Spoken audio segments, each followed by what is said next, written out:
নমস্কার, আমি আচার্য কৃষ্ণ শাস্ত্রী। আশা করি তারা মায়ের কৃপায় সবাই ভালো ও সুস্থ আছেন। বড়দের আমার প্রণাম, ছোটদের সমবয়সীদের আমার শুভেচ্ছা।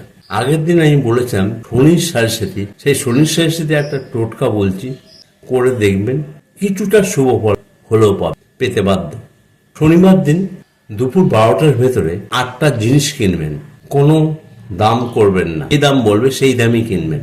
কোনো দরাদরি করবেন না। শনিবার দিন 12টার মধ্যে কিনে নেবেন। 100 গ্রাম গোটা মাসকলাই যেটা কালো সেটা নেবেন। 50 গ্রাম চাল, আতপ চালও হতে পারে, সেদ্ধ চালও হতে পারে। 50 গ্রাম শুকনো লঙ্কা। তেলের একটা পাউচ নেবেন, 50 গ্রাম হোক 25 গ্রাম হোক, একটা পাউচ নেবেন। একটা লবণের প্যাকেট নেবেন, ছোট হোক বড় হোক যাই হোক। একটা জলের বোতল ছোট দেখে নেবেন।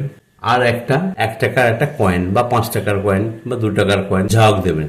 একটা পাতাতে এগুলো সাজিয়ে গরিব বৃদ্ধ মানুষ বা গরিব লোককে, কালী ও শনি মন্দিরের কাছে অনেকে বসে থাকে, তাদের দেবেন। এটা কিন্তু প্রত্যেক শনিবার করবেন, সূর্য অস্ত যাওয়ার ঠিক আগের মুহূর্তে। এটা ওই শনিবার দিনই আপনাকে করতে হবে। 8টা শনিবার করবেন। এই যে 8টা জিনিস একটা থালার মধ্যে সাজিয়ে নেবেন, প্লাস্টিক থালা হোক থার্মোকলের থালা হোক, সাজিয়ে নিয়ে গরিব মানুষকে বা কোনো বৃদ্ধ মানুষ বা বৃদ্ধ ব্রাহ্মণকেও দিতে পারেন।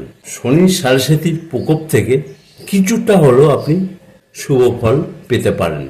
সবাই তারা মায়ের কৃপায় সুস্থ ভালো থাকুন। ধন্যবাদ।